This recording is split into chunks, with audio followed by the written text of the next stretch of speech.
Welcome back, everybody, to the Attract and Stand Out podcast. It's Darlene Hawley, and I am so excited that you're here today listening to the show with me today.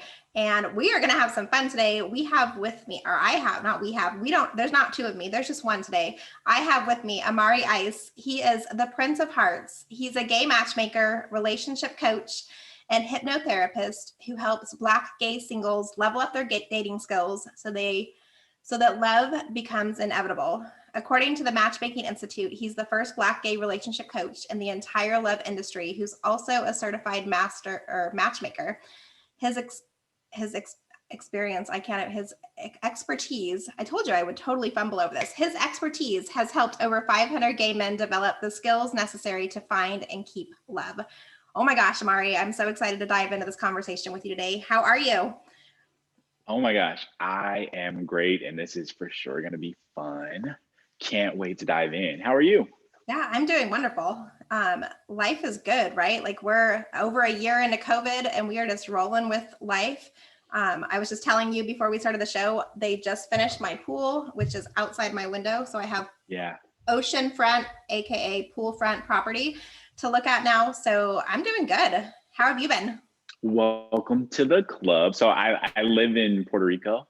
And I have a second home in Florida. So I'm all about that beach and pool life. So yeah, the coolest thing ever. I am great because that salt water keeps your skin perched and packaged to perfection. So yeah, that's phenomenal. Like the best part. That's the best part about pools these days is you have saltwater pools. Like there's nothing better. Yes. Not a thing other than the ocean. No, exactly. And that's my other favorite place to be is at the beach. So if I'm like between going to the beach and living in Southern California and having like a 45-minute to an hour drive to the beach, this is the second best thing you can have is a pool in your backyard. For sure. So yeah, I'm so excited you're here today. I cannot wait to hear your story and kind of dive in. I would love for you just to start from the beginning for us. Like, what was it about the entrepreneurial journey that led you to starting your own business and getting into dating and coaching and relationships and hypnotherapists, like all of those things? Tell us kind of some of your backstory.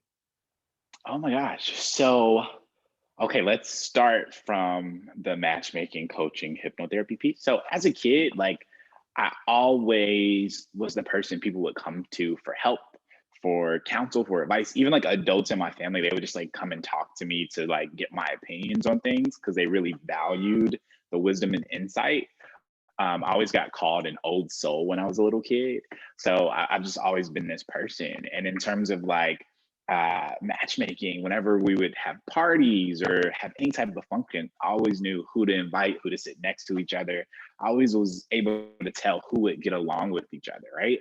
And so what I tell people is that my real talent when it comes to matchmaking is pattern recognition, particularly people patterns. So personality psychology is like one of my favorite subjects. I'm just fascinated by how to get the best out of people. So I didn't have the language as a kid to say, when I grow up, I want to be a relationship coaching, matchmaking hypnotherapist, right? Like that. You didn't we know didn't that? have those words. Right. Why didn't I know that? But I did know I wanted to help people. And I knew I wanted to do something fun because I was 5, right? Like, of course, it has to be fun. But as I grew up, you know, I had all these different interests, all these different talents. And I come from a family who's really, really creative. Like my grandpa played with some famous bands in the back in the day. My grandmother sings, my aunt sings, my mom dances and did like hair. Like everybody in my family is creative in some kind of way. And then my grandmother, my mom, my grandfather, my dad, they all were also entrepreneurial. So they would do stuff like, I guess today we call it like a side hustle. So they would have jobs, but they would also do other things. So I kind of got to see what it looked like, not like from the inside of having a business, because I didn't necessarily work with them or for them, but I always had the, I guess the gravity of people who were doing things like that, right? Yeah. So in undergrad, I was a dance major first, because again, the fun, the play, the creativity. And I switched my major to psychology and then to communications because, funny story, as a dance major, even though I love it a lot, like love dancing, I still dance pretty much every day. If you turn on some music, I'm probably gonna perform just Yeah, extemporaneously. dance party. But yeah, I kind of had this thing in the back of my head that many of us get taught, which is have a plan B, right? And I didn't want to just teach dance if for some reason, like, I don't know, I broke my ankle, some random thing that never actually happened, but I Yeah. let the fear of not being able to live my dream or the fear of being a starving artist on someone's couch in California, that kind of compelled me to look at other options just in case, right? So I switched my major to psychology because you don't need a degree in dance to be a dancer. But if Yeah. I have a degree in dance, it keeps me from doing lots of other things that I would want to do, but don't have the qualifications for. So switched to psychology and realized that, you know, even though I thought I wanted to be a therapist, I didn't really have the attention span for someone to sit on my couch for like 20 years. Right? Like I wanted to help people get results now. And so in the course of my studies, I found out that coaching was a better fit for me than traditional therapy because you're able to help people get results a lot faster. So as a sophomore in college, I think I was like making a business plan to be a life coach, I think, and like working with friends and like coming up with all these ideas and stuff. But you know, when you're young like that, sometimes you take your ideas seriously, but you also kind of get bombarded with messages that, oh, but you're still a kid. And so it kind of convinces you to not take yourself so seriously, Yeah. right? Stand by for a loop back into that point. But I didn't give up the dream, but I realized because I wanted to do the coaching that I didn't really want to finish the psychology major because my favorite part of psychology was the personality, the social psych. And that was just like two classes out of all the rest. So I switched to communication and culture, which was like the perfect fit for me. And so when people think of communications, they think journalism or like broadcasting. But my concentration was actually speech and applied communications, right? So how we communicate interpersonally, intrapersonally, organizational communication, like the the actual art of communicating our needs and our desires to another person and being understood and like exchanging meaning rather than journalism, which is like sharing the story that happened, you know, in the newspaper, on the radio, or whatever. So I really enjoyed the ability to genuinely connect people using that art of communication. And so those three things together, because I still minored in psychology and I still danced all the time. So I didn't actually leave any of the passions, but I kind of honed in a way that allowed me to have the most freedom because communications, you can do anything really. You can go into law, you can go into medicine, you can go into nonprofit, you can whatever you want to do. Everybody needs to Um, communicate. So everybody. And the thing that's fascinating, so majoring in communications and psychology, those are actually the foundation of relationships, right? Understanding ourselves and our partners and being able to communicate with them. That is literally what makes a relationship work in 100% of the cases. yeah. So I while I was at school in undergrad, I was president of the LGBT organization. And so I went to Howard University, shout out to Cascade, and did that for about 3 years. And we partnered with an organization up the street that did like sexual health training, education, HIV, STD testing. And they did a lot of focus and work on the LGBT community. So we did a partnership with them and they had like a retreat that they took Black gay men on. It was like this empowerment retreat and like this big thing around identity and like who we are and what makes us us and like how to have healthier relationships with ourselves and other people, right? And I think I was like 19 or 20, like it was the coolest thing I ever experienced because there are people from all the different age ranges and I never had like a group of gay men come together because I mean, in my youth, like I was probably the one of the few gay people that I knew, Yeah. right? So to go into a situation where there's like all these people and all this wisdom intergenerationally, it was like the coolest experience. And you could only go back again because I really loved it and I kept wanting to go back. You could only go back if you brought someone new. And in like a year's time, I may have recruited, and by may I mean I definitely recruited about 50 people. And so they offered me a job because they were like, this was like our goal for the year, and you did it for free because you actually loved this and cared about it. So we can't not offer you a job. And so I got into the LGBT empowerment field professionally because of that. And so did that for about a decade and did coaching as a part of that, which is really cool because I already had that goal. But I didn't know it was possible to do as a job. So I'm doing it as a part of my job, education, community events. Like it was the funnest thing ever.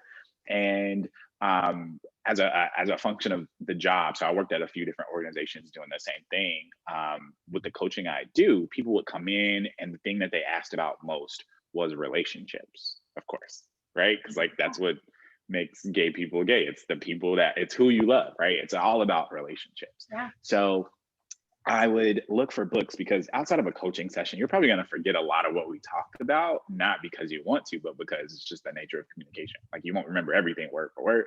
So I love to give people books or resources that they can go back and reference, right? Go back to and reference. And I found hundreds of books on straight relationships, maybe 20 on gay relationships, but the only one written by a Black gay man or for Black gay men or about our experience was the one that I wrote. Right. So that actually compelled me at the time I hadn't written one yet. That is what compelled me to put together a resource to give away. And I thought I was going to give it away for free. Right. So I'm already working in a nonprofit. Everything we do for the community is free. Yeah. And I joined this program that helps you get the manuscript written in like 9 weeks. Little did I know it was connected to a publishing company. And when I finished the manuscript, they offered me a publishing deal. And that became my first best-selling book, Lasting Love That Lasts, The Gay Guide to Attracting the Relationship of Your Dreams. So Amazing. I just kind of was doing what I like to do, and it led me down this path. So I think that's the long way to answer the question, how did I get into this? I didn't have the language at 5, but I always had the nature, like this is just who I am. Yeah. And I can totally relate to like everybody coming to you and like I didn't know when I found coaching, I had no idea what coaching was. I was like, what's coaching? So when I was in retail management and I was looking for something new to do and I found business coaching and I was like, well, yeah, I'll entertain it. But I'm like, what the heck's a business coach?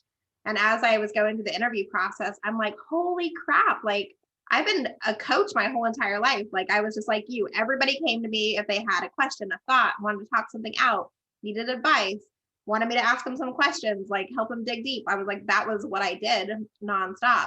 And then I was also doing like HR training and development and retail management. So I was like, it was like a no-brainer. And I was like, wait a minute, you can get paid to do work that you love, that you actually enjoy helping people do. Like I was mind blown at the time. So yeah, it was the coolest. And then in terms of like the hypnotherapy piece of that, so that was being a relationship coach and a matchmaker. I was just already doing that automatically. With hypnotherapy, I actually decided I wanted to go to therapy for myself, right? All the things I was doing in coaching and helping people in empowerment, like I've always been an advocate of therapy, but I'd never actually gone, right? And so this was like some years ago now, maybe 4-ish years ago. I could probably be off on that math. 4 to 5 years ago, I wanted to go to therapy because I kept hitting like walls in my business, but I knew they weren't like, I don't know enough, or I don't know what to do, because I was also coaching people in business, doing business coaching with people, helped a few people get to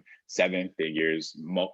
Generally, everybody I work with would get to 6 figures, but that's not like what I do, right? On the outside, they would just come to me and find me, and that would happen. So I know what to do, but I wasn't doing it. I kept hitting this wall of like, procrastination or being overwhelmed, right? So I wanted to go to therapy to deal with that. And I did some research and found a few different studies. And there was this meta study that was like the mother of them all. So it compared all the different types of therapy. And so it gave the effectiveness of the type of therapy, and it compared that to the number of sessions it took, right? So you had like psychoanalysis, which was like Freud and the unconscious, like the old therapy that very few people do today. And it was like 23% effective after 600 sessions. And as a millennial, 100? I mean, I'm an older millennial, but like, right, 600 That's sessions. a lot of time on a couch. The older millennial. Right. And like, we grew up in the generation where it's like, how about a microwave, right? There has to be something that works faster than this, like we right? do this quickly. Millennial problems. Yeah. So then it showed cognitive behavioral therapy, which is what we consider like modern day talk therapy. So it's about 73, 78% effective after 22 sessions, which is what we think about, like once a week for about 6 months or every other week for a year when you're working on a specific problem. Great. Then it said that hypnotherapy was, and again, this is a meta study. This isn't like one study by one person. This is like reviewing all the different studies and all the different types. Hypnotherapy was 93% effective after, get this, 6 sessions. And I was like, oh, I need to try that, my friend. Yes. So I happen to have a friend who's also, say again. I said, you were like, let's get there quick. And if you can do it in 6 sessions versus that 600, I'm with you. Let's do that. Yeah.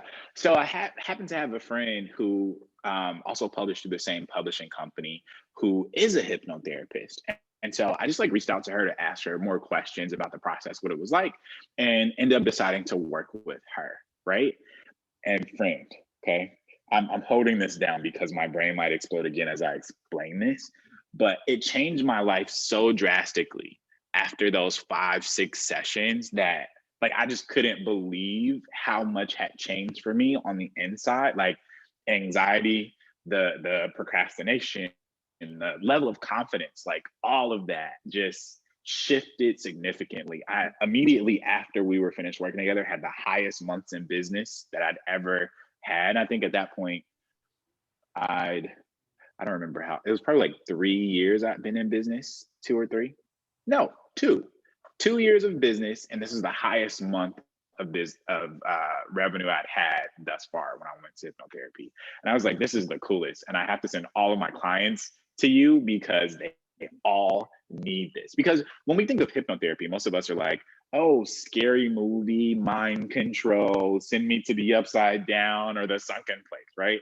But that's not what it is. Like, hypnotherapy is actually a normal state of mind, or hypnosis is a normal state of mind that we all go into and out of every single day. If you've ever been in the zone or in flow, that's hypnosis. If you've ever lost track of time doing anything, reading a book, cooking dinner, watching TV, that's hypnosis. Anytime you're driving and you find yourself on autopilot, hypnosis. And then what most people find really surprising is whenever we're emotional, whether positively or negatively emotional about anything, we're also in that moment in a state of hypnosis because all of our emotions, our beliefs, our habits live in the subconscious mind, which controls about 95% of our lives. And the conscious mind, where willpower and discipline live, only control about 5% of our lives. And that's why anytime we make a conscious decision that contradicts our subconscious programming, the subconscious is going to win, but only 95% of the time, right? And that's what we call self-sabotage, when you consciously want one thing, but the subconscious is programmed to automatically deliver something else.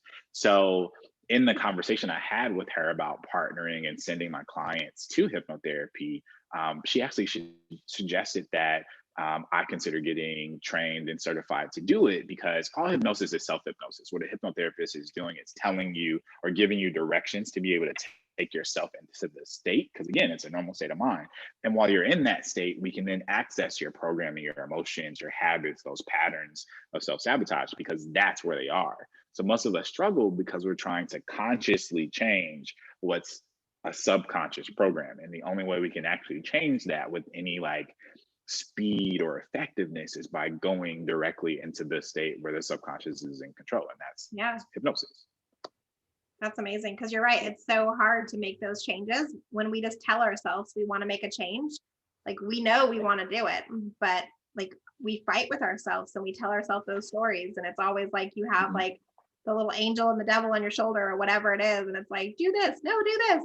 But we always struggle with moving forward. But when you can change the programming and get in there and do it in a quicker speed without having to take years of, couch therapy. I love that that's a piece that, first off, that you connected so deeply with us, like for yourself, like it helped you make those changes so quickly. Yeah. Then you saw how it was going to help other people too. And you're like, all right, let's do this. Let's jump on in and see what's going to happen. So yeah. And then remember, I told you that when I was younger, I thought I wanted to be a therapist, but I also wanted to help people get fast results. And now I'm a hypnotherapist and I help people get fast results. So I'm like, oh, like I totally manifested that. Like that was the coolest thing ever because I didn't see it coming at all. Right. So yeah, it was pretty fantastic. Just the experience of going through it myself, but also now the results that my clients get when we get to combine all of that. Because what I do with clients, right? You have your relationship coaches who help you to develop your relationship skills. You have your matchmakers who help you meet people. And most people don't realize that while a matchmaker can introduce you to someone, they are not qualified, most of them, to give you relationship advice, right? There's one thing to connect you, there's another thing to help you neutralize the patterns that sabotage your life, right?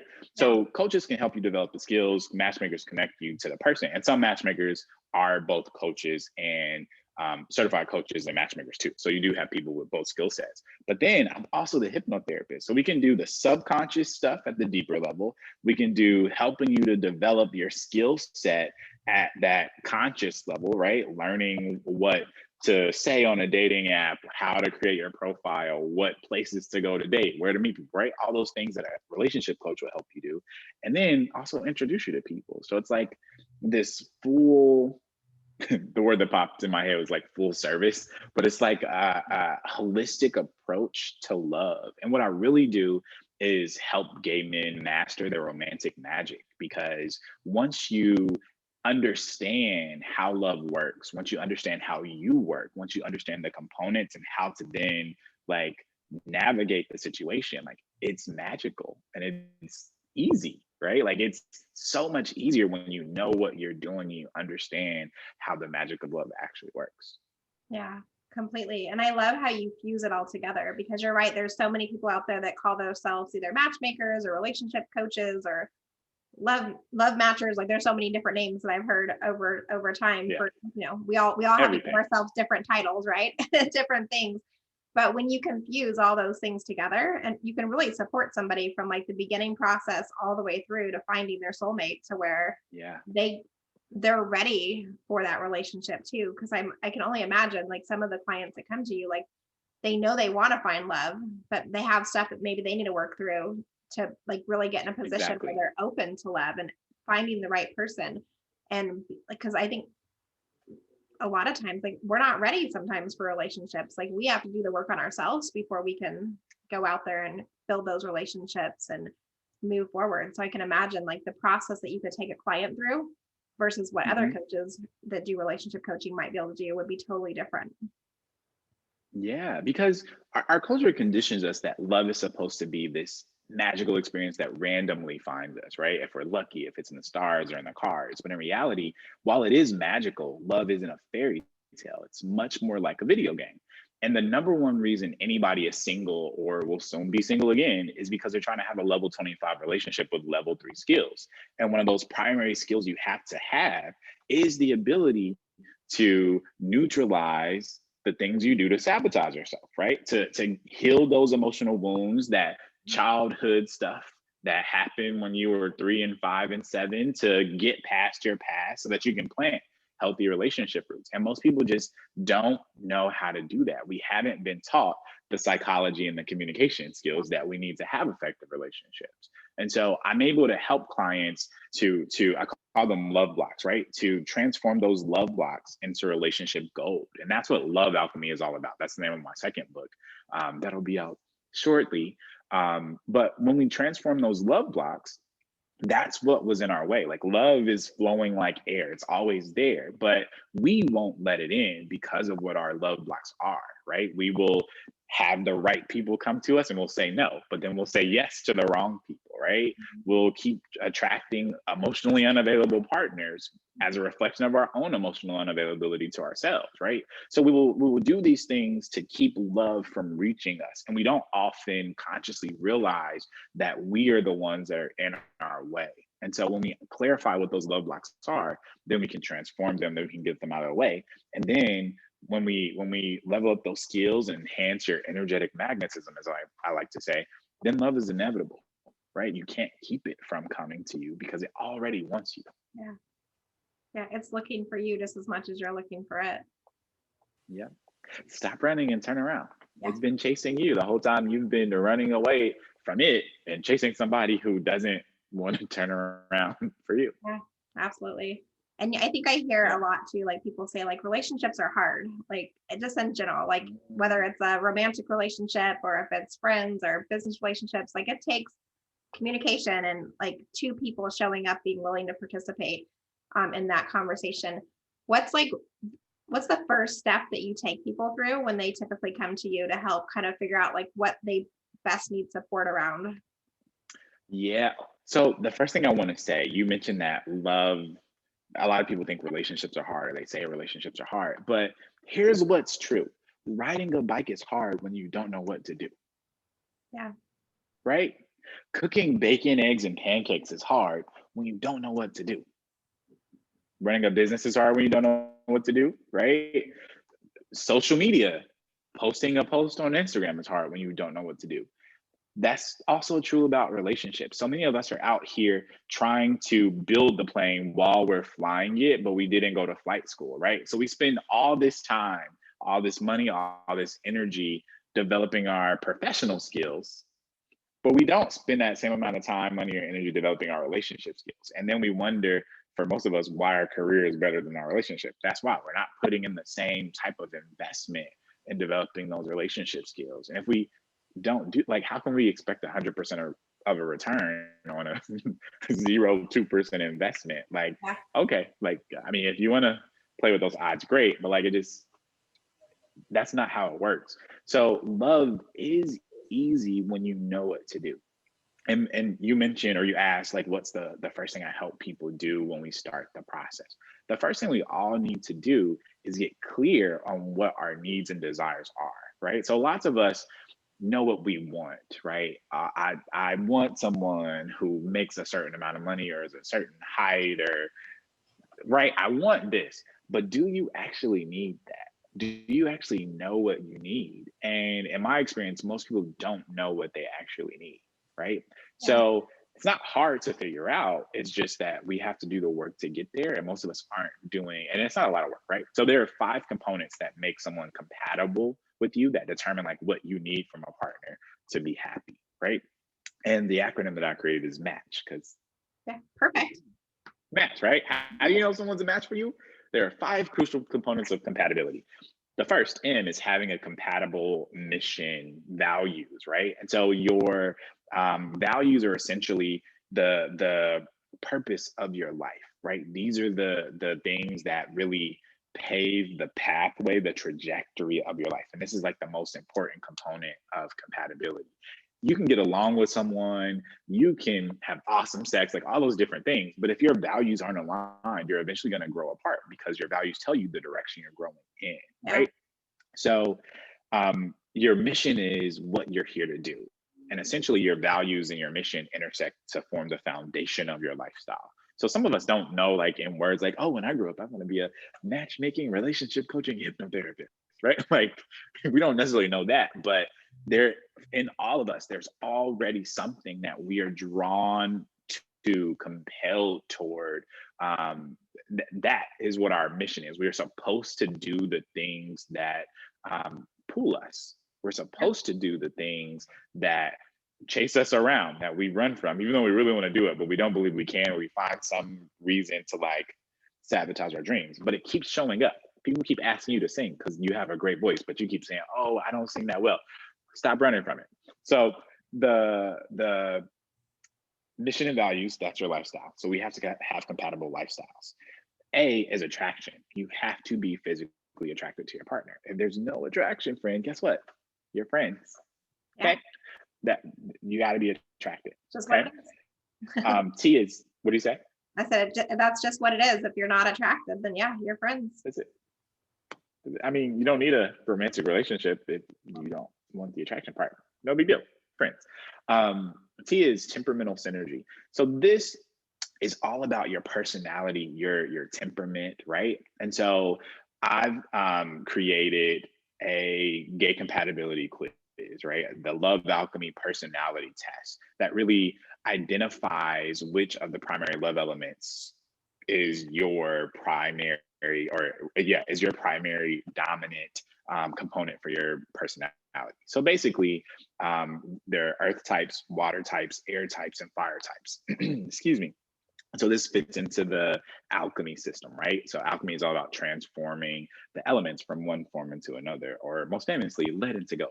But our personalities are also comprised of all of the different elements, and one is going to be the most dominant for us. And so based on what your elemental makeup is, that determines which type of person is going to be best for you, okay? And so in like short, to keep it really brief, because we can have like a whole book just on like the personality types. But the air types are going to be very much in their head, right? Air is the element of thought of the mind. And so they're going to be competitive in a lot of ways. They're going to be the people with like the technical, logical, analytical brains. Okay. Water types are going to be more on the emotional side. They're going to be very much based in the heart, very empathetic, spiritually geared, like in the feeling the spirituality piece rather than just like the ritual performance piece of it. So they're really driven toward connection. Fire types are going to be adventurous, playful, curious, spontaneous, right? They're going to be the types that are really lively just in general. And then earth types are going to be grounded, stable, loyal. They tend to like predictable habits, right? They're the ones who are very traditional in nature in a lot of ways. And so we're all made up of all four.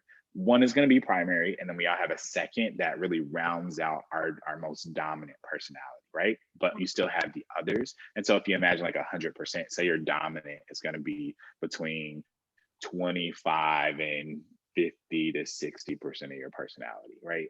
And then the second will be second, and it'll do like that. So each type goes best with its opposite type, or will resonate with its same type. So here's what it looks like. We have a lot of friends who are going to be very similar to us, right? Your friends often have the similar element or the same element because you just resonate really easily. Our romantic partners often will have an opposite element. And so it can kind of go either way. So we can either resonate really well with the same or with the opposite. Most of us will choose the opposite in a relationship because dating ourselves is boring. Yeah, okay. That's why they have that saying, opposites attract, right? Yeah. And often, and here's a little like meta level insight, right? This is like masterclass stuff. But when we talk about opposites attracting, we're having two separate conversations that we don't realize. So some people are attracted to opposites, but that's just personality. Like we have the same values, everything else. One of us is more go with the flow, the other's more organized and structured, right? So we think of opposites in that way. But when we talk about the opposites that don't work, we're talking about opposite values. This is like the trope of like the good girl and the bad boy, right? Like it never works out. Why do you keep going back to that? Like it's not because your personalities are opposite, it's because your values are opposite. So opposite personalities can work, opposite values do not, because again, they lead you in different directions. You grow apart, or you end up like really getting on each other's nerves because you don't value the same things, and it becomes a big problem in the relationship. So that's temperamental synergy. And again, you can like take that test. You can find that at lovealchemytest.com to take the gay compatibility quiz and find out what your type is and which type is the best for you. And then C is the capacity to meet your needs. We all have certain mental, emotional, spiritual, material needs, right? Like they're going to be different for each of us. And one of the easiest ways to find out what those needs are is to look at your previous relationships and make a list of what worked, what didn't on a personality level. So what were the things you loved most about the person, and what were the things that got on your nerves the most, especially the things that like made the relationship no longer viable. And what you'll notice if you list like 3 to 5 of your most significant relationships or dating experiences or crushes, right? You'll notice patterns in the things that you liked, and you'll notice patterns in the things that you didn't. And so what you do is take the things that you didn't like, the things that didn't work for you, and invert those. So if you kept dating people who are lazy, what you really want is someone who's motivated, right? Just as an example. And then you'll take all those traits and you'll combine them and rank them. And I'm being very brief about this because this activity will take you about 20-ish to 30-ish minutes to complete. But you can also find that on my website as well in the Last Symbol Toolkit. So Yeah, so we all have certain needs. You got to know what you need. A lot of us think, oh, I'll know it when I see it. No, you won't, man. You know why you won't? Because you won't recognize what you haven't cognized in the first place. You got to know what it is in order to recognize what it is. Okay, Yeah. that's how that works. And then finally, H is the simplest and easiest. Hazard free, meaning you can't have any of each other's deal breakers. So that's match. Mission and values, attraction, temperamental synergy, capacity to meet each other's needs, and hazard free. Yeah. I love that you built. That's how you know. That's the first thing we do. Yeah. And it's a brilliant framework for really helping your clients get through the process to figure out who they want to be with and what that relationship's going to look like. And then they get to look inward for what they actually want in the relationship, and they can go out and find the right person. Not because the second step, once we identify what you want and what you need, the second step is to clarify your love blocks. So we see what's in the way of you getting there. So good. I can only imagine how many people you're able to help just going through that framework itself. Like, I could totally see it. Like, I've been married for 12 years or 11 years almost. And like, those are the things that like you don't know about early in relationships. And had I known some of that stuff in my 20s, that would have been super helpful. Yeah. So yeah. That's it. That's why I do this, because I didn't have anyone teach me these things when I was growing up, right? Especially as a gay man, as a Black gay man. Like, there weren't a lot of role models that I could look up to, or people that I could just like go and talk to, or even like idolize, right? Like, we have lots of people that we see in the media, but there was no one like me when I was growing up that had the insight, or that was willing to share the insight that I'm now giving to people, helping people to understand, learn, and implement in their own lives. And so in some ways, it's like I do this for the people who are like me that didn't have that, right? Like, it's like, in a way, I'm honoring my younger self and the younger selves of all the adult gay men who never got this, and also the current younger selves of people who are now just growing up and need it, right? Yeah. So it's like, it's at once my business, but it's really like my passion, my legacy. It's the reason I'm here, right? Like, from a little kid, I've always been doing this. Like, this is what I'm meant to do. And it feels really good to be able to not just do it, but like see the results of it in other people's lives. And then to hear that people take what they've learned and now they're mentoring other people. Like, it's the coolest thing. Well, and you're paving ways for other people to come. Yeah. That like you said, like when you went and looked for the books, like there was nobody who looked like you that had written a book and had done this before. And so now that's not the story. The next person that comes and looks for what the resources, they're going to find your information in your book, and they're going to be like, oh, like there's somebody who looks like me. I can do this. Like, I don't have to do it like blindly without knowing how to move forward. And that's like, I think the coolest thing about it is like when we can see somebody who looks like us and is like us and is leading the pathway before us, like we're not as afraid to take those steps and to continue to move forward, because we're like, oh, I can do this too. They did it. Now it's not just me paving the way, like the road's been paved a little bit for me. And now I can do what I need to do and show up in the way I need to, so other people can come behind me. So it's like that ripple effect that it brings is beautiful. Yeah, it's the coolest. I think that's why representation is so important, right? It's not because you're going to copy someone, like role models just in general are important. Not because you're going to copy them, but because it gives you a template for what is possible, not what you have to do. It's showing you that the things you want to do are still possible. Other people are doing what they want to do, and you can do what you want to do too. I think that's the real value of role models. It's not like I have to have someone who's doing exactly what I'm doing, but seeing someone who's doing something and is even tangential to what I want to do is really important for those of us who are young people growing up and trying to figure stuff out. And those of us who are already adults are still trying to figure it out, because let's be honest, like a lot of us are still like, I don't know what I want to be when I grow up. Right? Exactly. So yeah, that's what it's about. We're all here to be an inspiration to someone else, right? Like that's just the function of life. The universe is always here for all of us in all the ways. Yeah. And that's like the beautiful thing, like about role models or coaches or Yeah. mentors or people that are guiding people and helping support them, is they don't need to be like 2 miles ahead of you. They just need to be a couple steps Right. ahead to help Couple see steps. that the path is there and that you can make progress and you can change the world and you can do what you actually want to do. Because so many of us, Yeah. a lot of the clients that I talk to when they first come in, like they have these dreams and these visions and this like big passion to do what they want to do in the world. And Mm, they're like, they don't have anybody else around them who has done what they're trying to do, whether it's become an entrepreneur. Like I know, like my story, we like nobody in my family was an entrepreneur. Like everybody, mm, like, mm. and when I left to become a business coach, people were like, what are you doing? Like you have a steady paycheck and benefits and health insurance. And like, I'm like, that's great. And it's like, I'm glad I had those things for the time that I had them, but I was like, I need more. Like there was that burning fire Mm. inside me. I was like, there's more to life. There's more that I can do here. And I can stay here and I can stay comfortable because comfortable is easy, right? But I was like, Yes.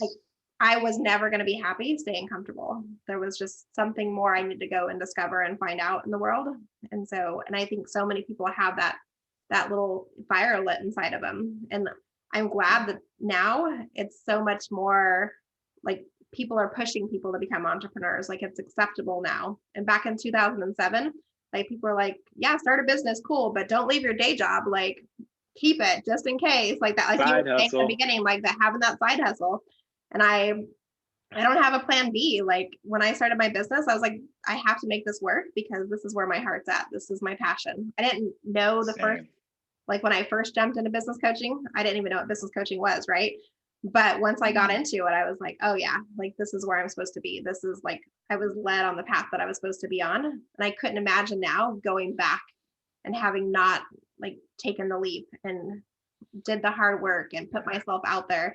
And yeah, it's been hard. There's the highs and the lows, right? When you're running any business, but people have to be willing to put themselves out there and, take the risk, whether it's in their business or if it's in their relationships, like figuring out, like, if you're not Yep. happy, do what makes you happy because nobody else is going to do it for you. You have to want it and go out there and make that change. Yeah. And I wanna say something on that point of doing what makes you happy, right? And passion and all those things. Like often people ask me, why do you wear a crown, Amari? Like what do you do? You're like not five. Why do you have on a crown? Is it your I'm birthday? kind of Are jealous. you I wish king I would for have a day? had, yeah, I wish I would have worn my crown today. Yeah, so I always get asked that question. And the reason that I wear the crown, no kidding, is to remind people to not take love so seriously. Love is supposed to be fun. And we are all most attractive, most fascinating, most engaging when we are in a state of passionate play. You don't want to get in a relationship because you want to be bored. You want to get in a relationship with someone who is interesting and fun. Like that is across the board, all of us. We want that. Sure, you want the other stuff too. You want the stability. You want everything else, but you also want to have fun. You want someone you enjoy, not someone you feel, you know, just attached to like a weight dragging you down, right? You want someone who can bring levity to your life in some kind of way. And so this is a reminder that when we are allowing ourselves to have fun, the other person is already going to be interested. They're already going to be fascinated. They're already going to be engaged. We don't have to do anything else. It's not about proving yourself to someone else or trying to convince them or impress them. You're going to naturally impress them when you are having a good time. Yeah, absolutely. That's how it works. Yeah. And you're so right. Like whether it's in your relationship or in business, like you need to have fun. You need to show up and do it the way that you want to do it and have fun with it. Like life can be Yeah. hard. Like I wouldn't say hard, but like it can be boring. Like you can get into that mundane routine of just like going through the motion and doing all the things, especially this past year, right? Like I think it's really opened our eyes up to Yeah. like doing quality things and not necessarily all the quantity things. Like we don't go to sports anymore. We don't have like all the like as a mom, like I was driving kids to sport things, cheerleading, all to school and all those different pieces. And I was like, we've been able to like pull everything back in and really figure out like what's important to our family, what things do we need to do, like what actually lights us up. not like that constant flow of busy, busy, busy, go, go, go, where it's like that mundane routine. Like mix it up, have fun with it, Right. enjoy life. Life is short. Like, life is short. Make the best of it. Yeah. So absolutely. I would love to hear That is the key. a couple things from you. So what has been like one of the biggest challenges you've had to overcome as being an entrepreneur and like getting into the industry that you're in? Was there like any big challenges? This is the perfect segue question from what we just talked about.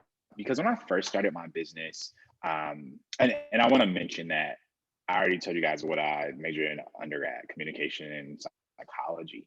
But then I went to grad school and got an MBA in marketing. Okay. And what the hardest thing for me in becoming an entrepreneur was trying to do everything the way everybody else said it should be done. Okay. Trying to meet other people's expectations for my business, trying to structure my day the way other people structure their day, like trying to do all the things in the ways that everybody does them. And it was like exhausting, overwhelming, frustrating. I wasn't getting a lot of results and I wasn't happy because I was bending in too many directions trying to meet these unwritten and sometimes written rules about how business works and it's supposed to be. And like I was burnt out a lot and not making enough money. Okay. Like it was working way too hard to not make enough money. Right. And so that was hands down the biggest struggle in my business, being overwhelmed and stressed about all the different things I had to do, especially at the beginning, because there are a lot of hats that you wear as an entrepreneur when your business first starts. There are a lot of things that just have to get done. Every single business has to do marketing. Every single business has to do financial stuff. Like the components of business are all the same, but the way you do it is based on one unique specific thing. And that's the thing I wasn't doing, and that was just being myself. And so what I did to like get through that and what changed everything was instead of trying to bend myself to fit the business, I built the business around me, right? And so here's an example of that. I don't know if you can tell, but I'm a lot of fun. Okay, I like to play. We gotta play. If it's not fun, I don't want to do it. So anything I have to do, I make it a game. I make it fun in some kind of way because then it's not a thing that I'm resisting doing. But because I was burnt out, I didn't feel like I had time to play. I didn't feel like I had time to think about how to make things fun. I didn't have time for self-care, right? I didn't have time for vacations. I don't think I took a day off when I first started my company. Like that first year, I don't think I had a day off, like at all. And it was just exhausting. But I loved what I did. Like I loved the output of what I was doing, but everything it took before I could get to the part that I actually wanted to do, which was help people, was stressing me out. Okay. I almost said some very nice English words in there, but you get the point. It was stressing me out. Okay. And what I did, I had to switch my schedule because I was getting up early in the morning and going to bed late at night. And it was like this cycle of endless exhaustion. So what I did was decided to eat dessert first instead of working and then rewarding myself with play or with vacation, because that clearly was not working. I play first. So I changed my schedule so that I didn't start work until 11 a.m. Wake up whenever I want to wake up without an alarm. Because you know, when you wake up with an alarm and you weren't ready to get up, you're like groggy and you just hate a case of the Mondays. Like you don't want to do it because you're exhausted. You need more time, right?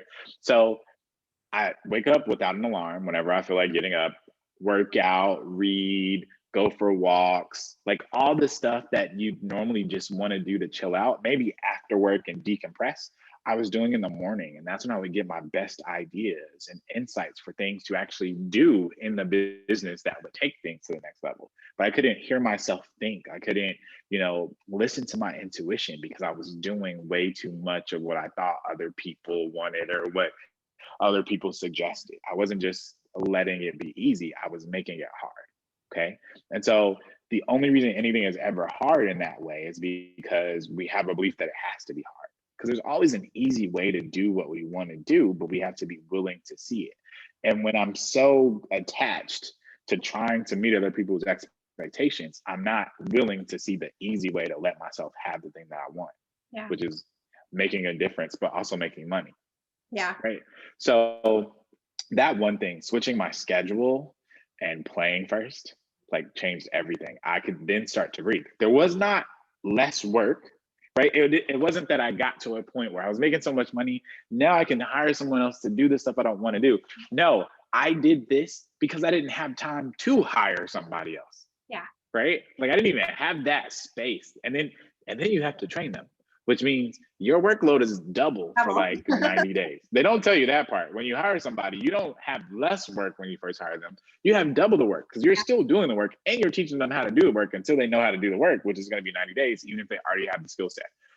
That's why you we got through that hurdle too. That's why you hire before you need somebody, before you actually need them.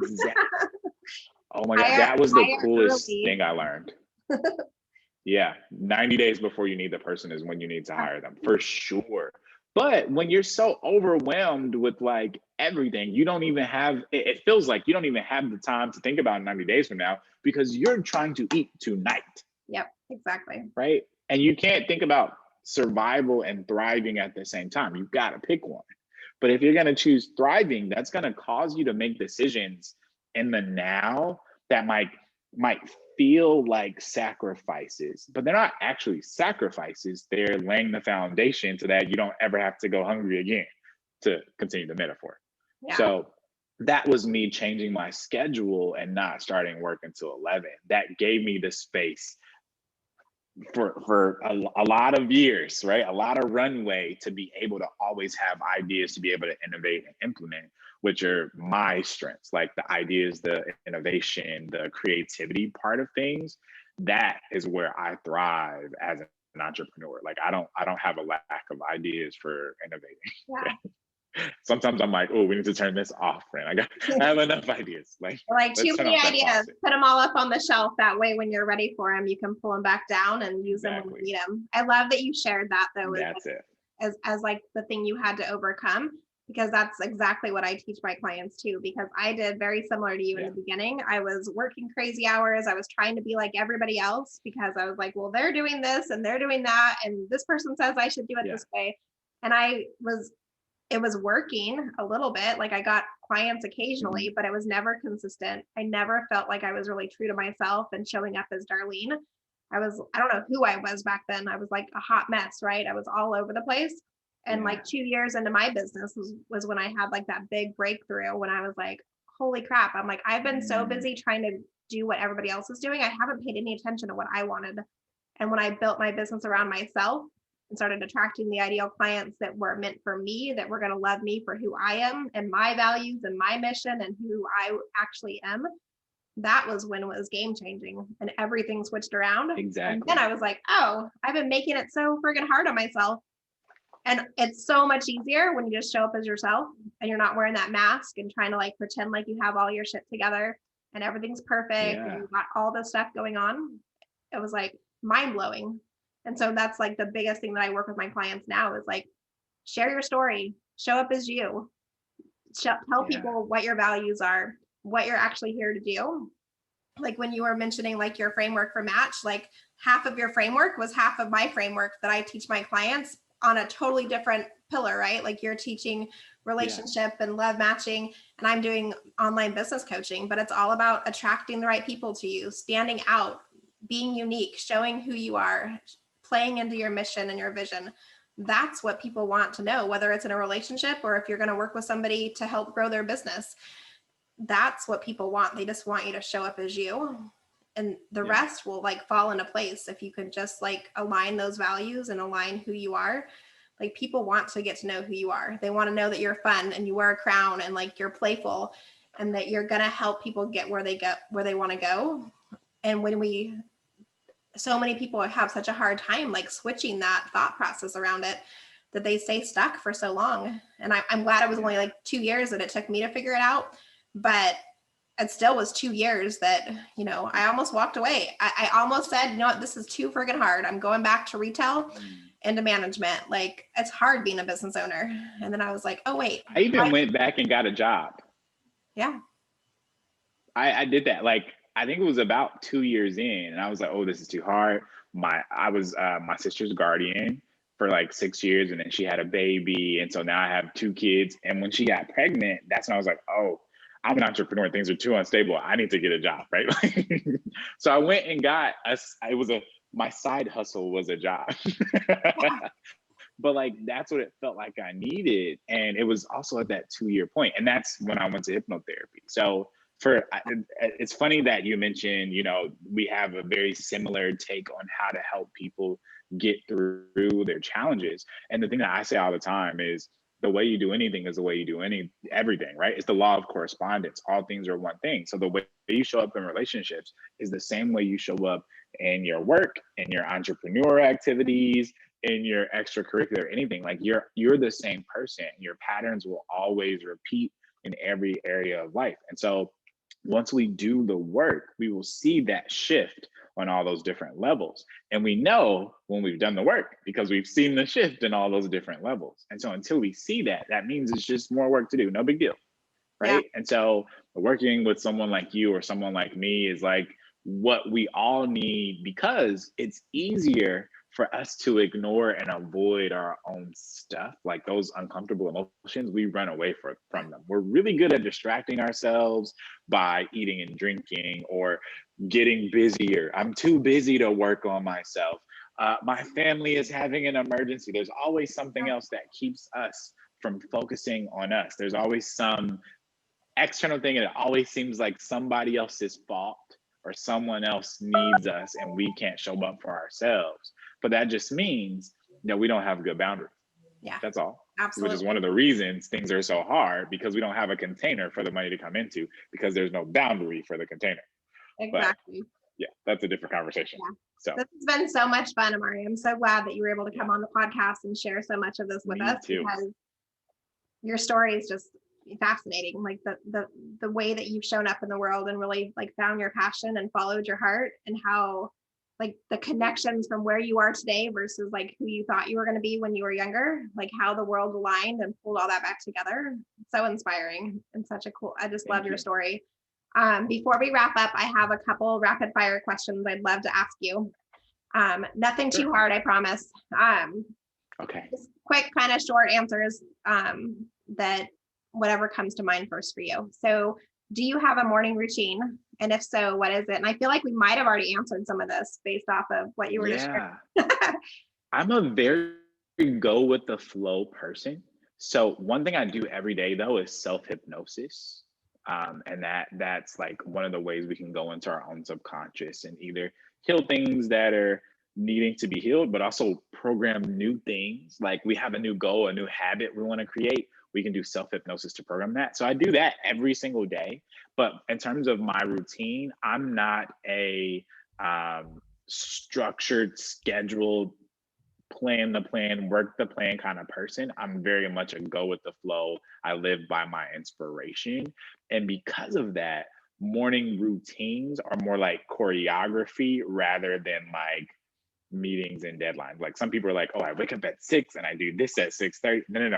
I wake up whenever I wake up and I do self-hypnosis. And then I do whatever else I want to do until my first meeting at 11.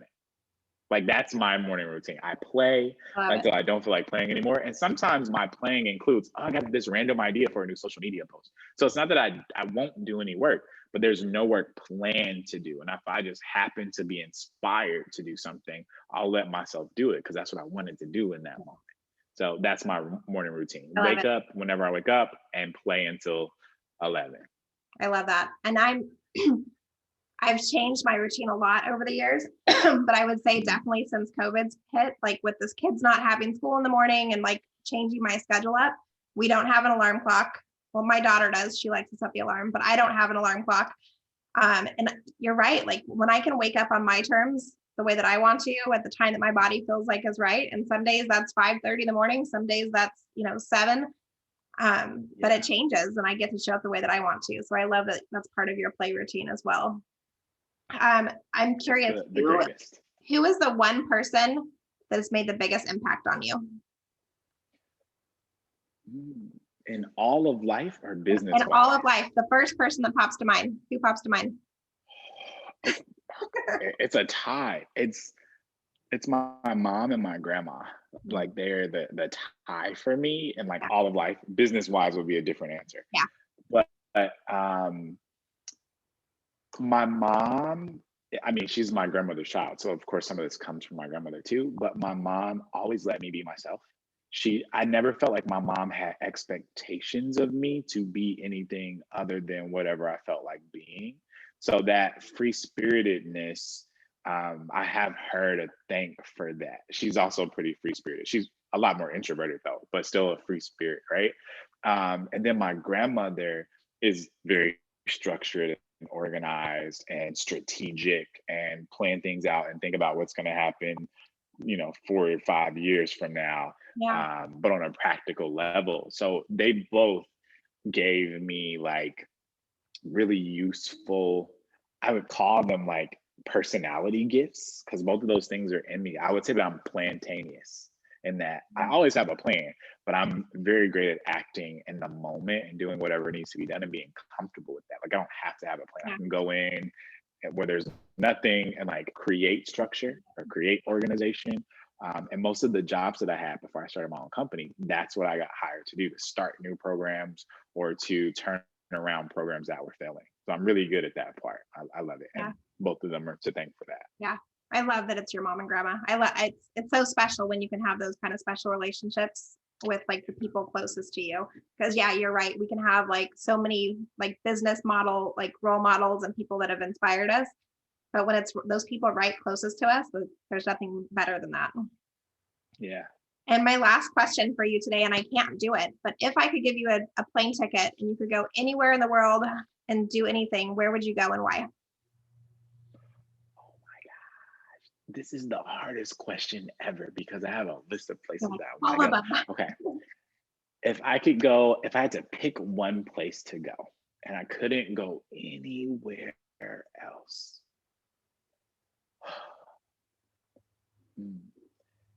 I think I have to go to Egypt.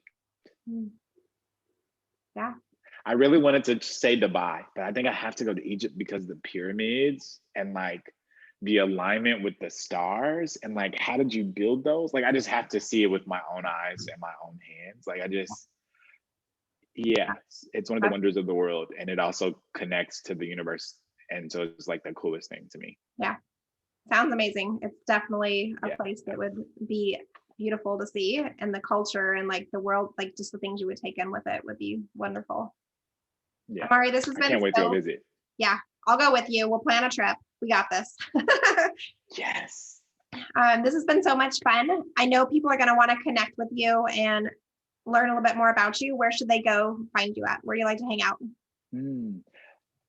If you're into social media, the easiest place to find me is Instagram. That's where I'm going to be most active. But you can also go to my website, take the Love Alchemy personality test, and that's lovealchemytest.com. It'll take you straight there. But yeah, definitely follow me on Instagram because then we can like interact and play around and all the things. Awesome. So my Instagram is at Prince Amari, and it's spelled like Prince, Prince. Amari is Amari. Awesome. And we'll make sure that's down below in the show notes as well. Awesome. And I know you have a free gift. You've mentioned it a couple of times, but if you want to tell us just one more time where to find the quiz. For sure. So the Love Alchemy personality test, also known as the Gay Compatibility quiz, you can find at lovealchemytest.com. Awesome. Amari, thank you so much for coming on. I can't wait to have you back on the show again at another time so we can hear more of your magic. Thank you so much for being here. It was such a pleasure. Thank you so much for having me. Absolutely. All right, everybody. That's another episode for the Attract and Stand Out podcast. We will see you next week. Go out there and make life happen. Bye.